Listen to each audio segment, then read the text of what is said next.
Well, the last time we spoke to you, we were talking about sudden stratospheric warming last couple of times, and how that could potentially, a week to 10 days, maybe more later, translate to us having a very cold spell down at... Yes.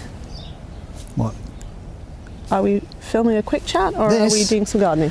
No, this will not be used for gardening, but it could well be used to dig myself out of the snow next week. No. I kid you not. Oh. Oh, yes. That's how bad it could be, actually.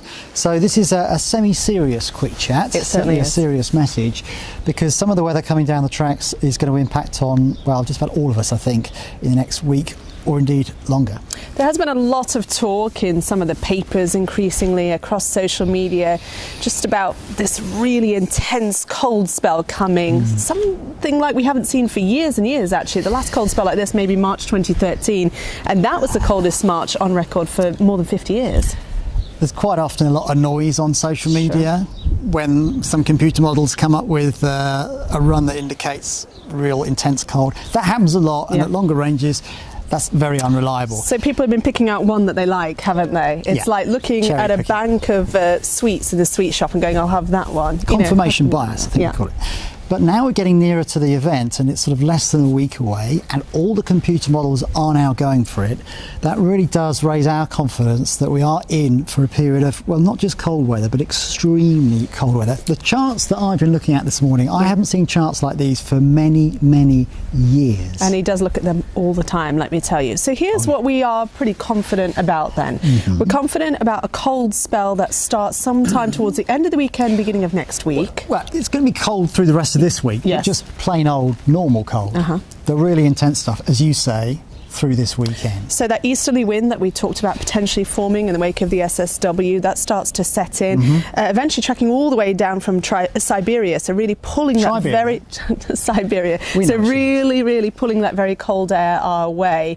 We're talking about sub-zero night temperatures, we're talking about daytime temperatures barely above, or maybe not even getting above freezing, so ice days, 2, 3, 4 of those, and increasingly the risk of some snow. Talk us about the snow, because I'm not seeing it on the apps at the moment.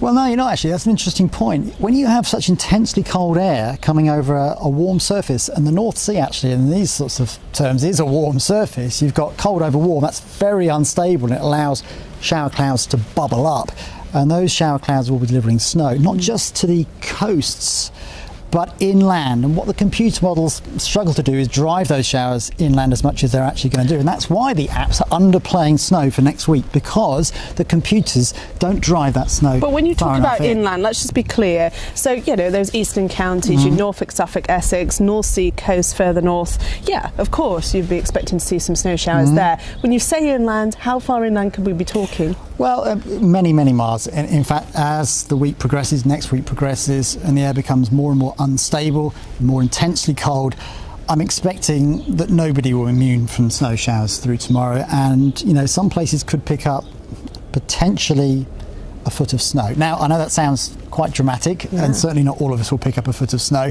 Most of us will not, frankly, but I think some places will. That snow will be drifting because it'll be very dry and powdery. It won't melt during the day to any great extent. And there will be a wind chill as well. We didn't talk about that. Wind chill, yeah. It's going to feel bitter with a capital B. There will be major travel disruption, I think, in places through next week. There will also be school closures, I would imagine, and keeping warm is going to be an issue. So we don't want to frighten you, we do want to give you an early heads up. I think more increasingly we'll see these in our broadcasts on TV, on the radio. This is going to start to come up.